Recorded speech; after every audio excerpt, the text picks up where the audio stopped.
Thanks y'all for being here. I appreciate y'all taking the time to sit through this presentation. And just so y'all know, this is going to be recorded and it's going to be uploaded to YouTube and our KCRHA website. So during our time together today, we're going to go over the timeline for this RFP, the scope and process, the mission review, Salesforce, which Eli offered to lead us through, and then see if y'all have any questions that we can answer. So in terms of timeline for this Q3 severe weather request for qualifications, we have a release date of July 7th, this information session on the 11th, and this will be the only information session we have.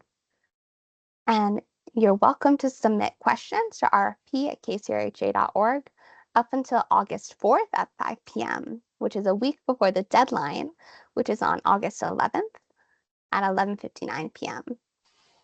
Folks will hear back whether or not their applications were approved or denied mid-September, and then appeals will be due also a week later in mid-September, and MSA will be developed starting in October.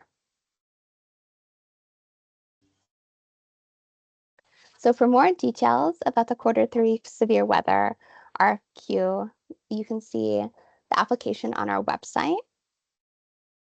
And just a reminder about the cutoff for questions.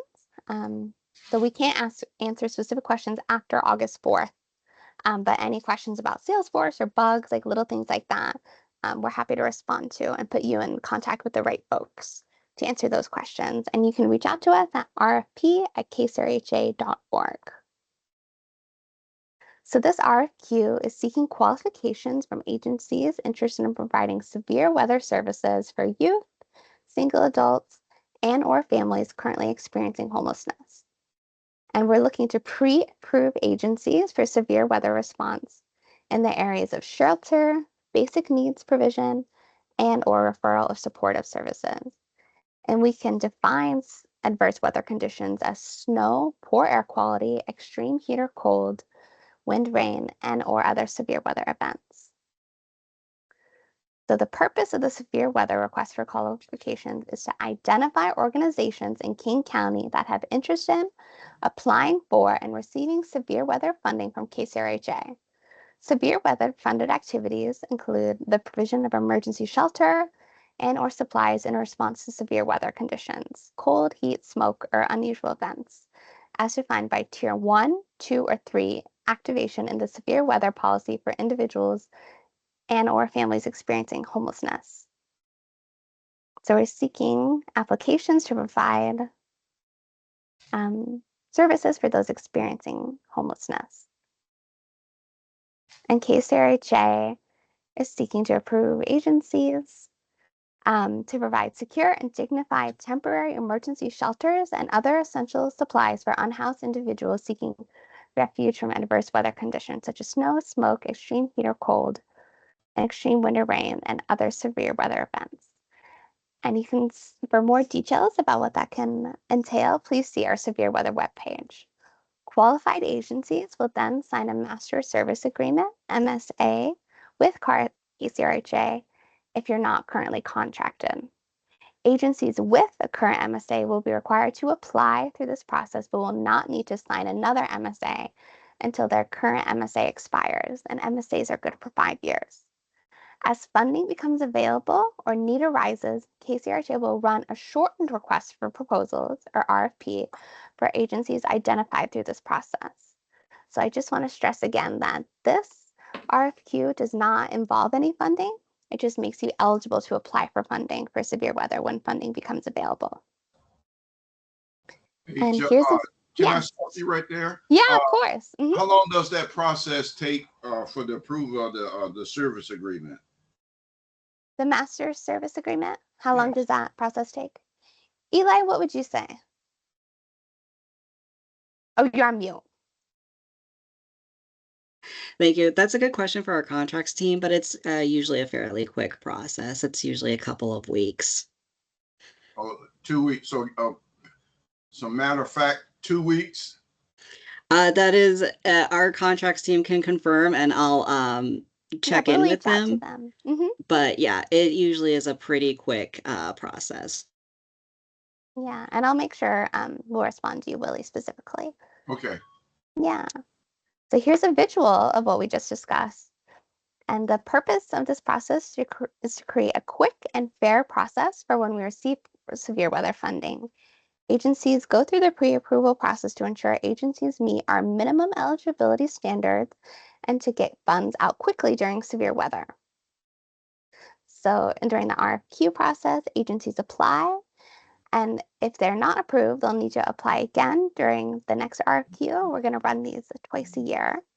And if they are approved, they're going to move on to the MSA. And if they don't have an MSA, they'll sign one with KSRHA. And if an existing MSA exists, they'll go through a short amendment process. And after the MSA, we'll get you to the RFP.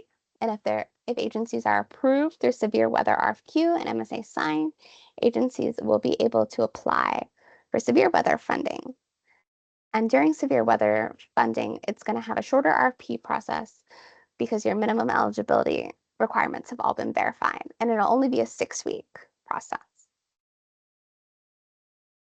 So I just want to bring up a couple important notes.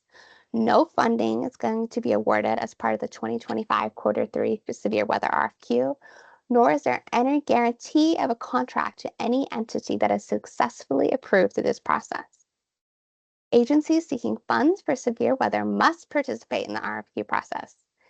KCRHA will run a severe weather RFQ twice per year to ensure agencies have ongoing opportunities to submit qualifications.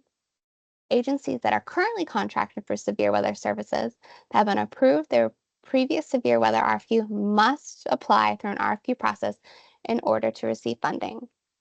Agencies that have applied and been approved through a previous severe weather RFQ process do not need to apply. Agencies will need to reapply once their 5-year MSA has expired. And agencies that have applied and not been approved through a severe weather RFQ process are able to apply. Once approved, agencies may apply to severe weather RFPs if they do wish to receive funding. However, agencies are not required to apply for funds if they do not want to.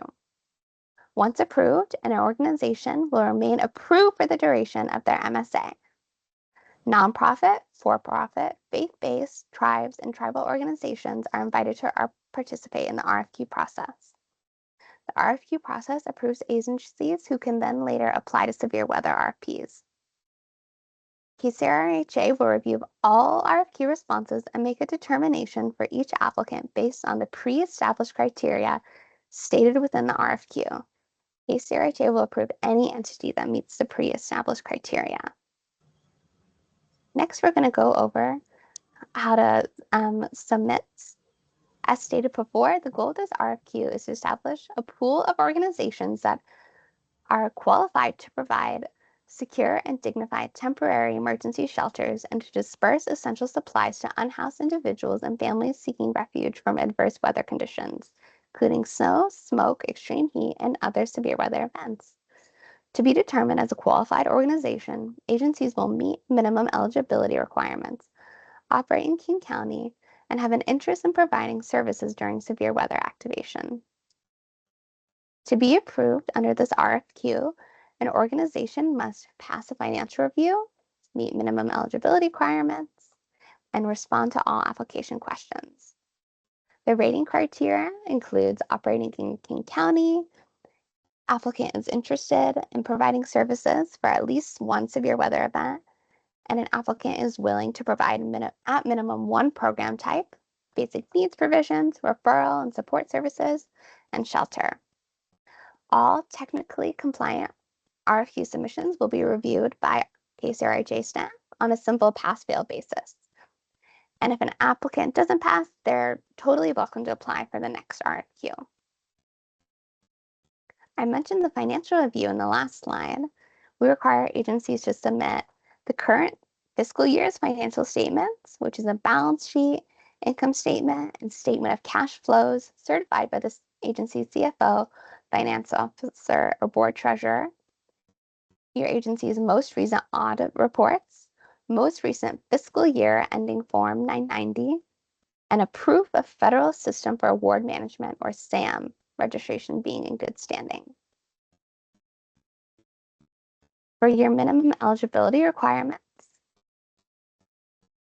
we need to see a certificate of incorporation, federal state registry listing or authorizing documents, a certificate of existence, an employer identification number and registration confirmation from IRS, copy of business license, KCRJ certification of non-debarment and suspension, and proof of an active SAM and UIE. Please note that the certification of non-debarment and suspension can be found in the minimum eligibility checklist. And all of this information can also be found. There's a link that's linked in the RFP for more information about that. Now I'm going to turn it over to Eli for a second to review Salesforce. Yeah, thank you, Joe. For Salesforce, this is our contracts management system, which is how we run procurement processes as well as contracting processes. And all applicants must register and create an account through Salesforce in order to apply for this funding opportunity. The link to Salesforce is at the bottom of the very bottom of the RFP, and it's also in this slide as well.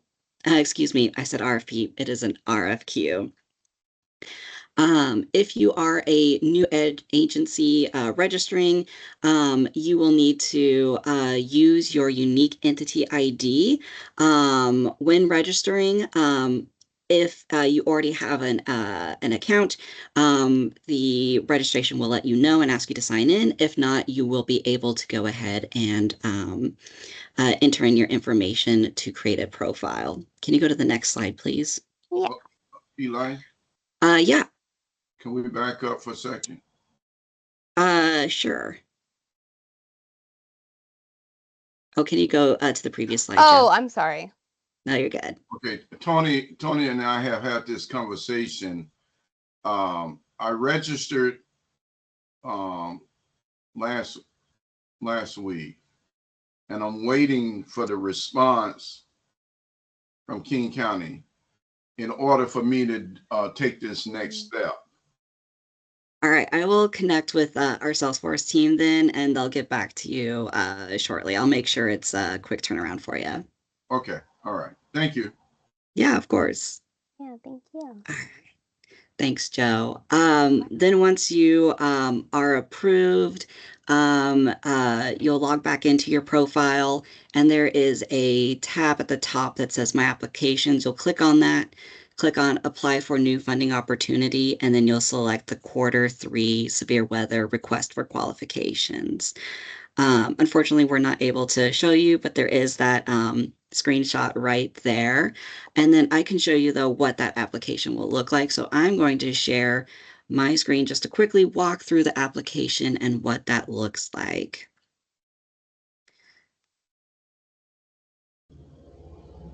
One second. So Yeah. this is gonna be recorded. So if we need to go back after Salesforce has been opened for Pastor Seals, then we can also replay these and go through the sections.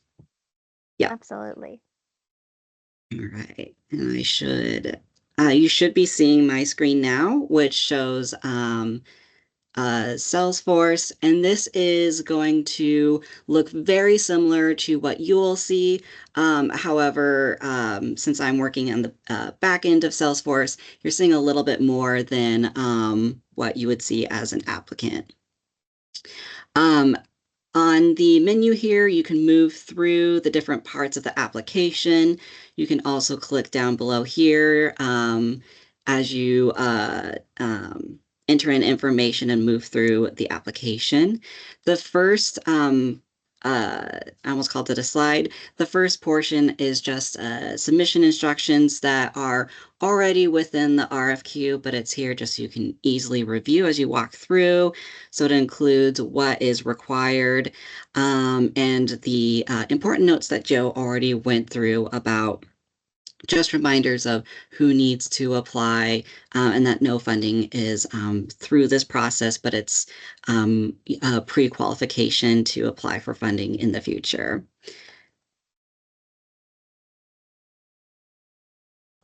One quick second. The questions are what are within the RFQ. So it's 3 simple questions asking if you're able to provide severe weather response services in King County, if you're interested in responding to adverse weather and what that is, and then what program type are you interested in providing. And this is just letting us know that you are interested. Answering these questions does not mean you will have to provide services. That is only once you apply for an RFP and are awarded funding that you have any obligation for that. The next section says budget, but it's just a reminder that we're not awarding funding. But if agencies have a federally approved indirect rate, they are able to provide that as well as proof of that indirect rate.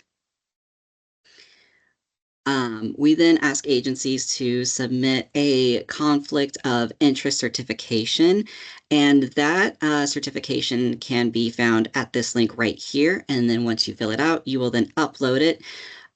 If agencies have their own certification form, we're asking them to use ours and not a different one. And so again, that link is here. If you feel that you have a conflict of interest, and you select yes, we then have a disclosure form, and that link is at the bottom right here as well. If you don't, you'll just select no. And then finally, Joe discussed the required documents for financial review and minimum eligibility, and that is listed here as well. So the financial statements, the audit reports, and Form 990. I want to point out that in Salesforce, we're only able to upload 1 document per widget or box here. So for the audited financial statements, you'll need to merge those into a single document. For minimum eligibility checklist, we have that checklist linked here as well, so you can review what is needed per your type of agency. So businesses, nonprofits, and faith-based all have slightly different documents that are needed. And so you can find those details here, and then you can upload those documents as well. If for any reason you have extra documents or you weren't able to merge all the documents, there is an additional box down here that you can upload those files. Once you are done and have filled out everything, you will have a box here that says submit, and you'll be able to click that. You are able to save and come back to this application as needed. And then, of course, if there are any questions or you encounter any issues, you can reach out to the RFP team. Amazing. Thank you so much, Eli. I appreciate you. And I'm going to keep sharing. Oh, yeah, Willie, I see your. Yes, do you have a question? So new organizations that's just coming out of the box, how do you guys look at those? Because a lot of those requests they won't have in place. Yeah, so those are the required documents that we need for any RFP, but we are working to, what's the word I'm looking for? I am blanking on a very specific word. But yeah, unfortunately, those are what we need in order to create contracts with agencies. But yeah. So in actuality, if an organization haven't been established, I mean, they would have to be established for at least 2 to 3 years in order to have just say a lot of those financial documents in place that you're asking for. For the financial documents, if they are those specifically, if they don't have an audited report, they can let us know, and our finance team will determine what we need specifically for them. So if an agency doesn't have that, they can let us know, and we'll see what our finance team needs. Okay. Yeah, but that's a great question. Thank you. Yeah, thank you both. And I'll share if you want more information about RHA's funding opportunities, please visit our website or contact the procurement team at rfp@kcrha.org. This recording will be there. We'll also have some more questions and answers. Yeah, go right ahead. A couple of things. I have Tony phone number. What I need from you, Joe and Eli, I need you guys' phone number and and email. Yeah, I'm happy. So I can bug you guys. Please, yeah, I'll message you. I'll message you Eli and I's phone number and emails. Oh, all right. Yeah, I'm sorry. My work phone, I don't know off the top of my head. So let me have it, and then you'll have it in an email too. Okay, great. Yeah. Yeah. Do you have any other questions, Willie? No, I butted in on your No, presentation. please. No, I don't mind that at all. everything was great. I mean, I don't have any more questions at this time. Amazing. Great. Well, we're always available to answer any questions you have. Yeah, and thank you so much for attending. Well, thank you so much, Tony, for bringing me in to this process. Yeah, anytime. I know we've been talking, and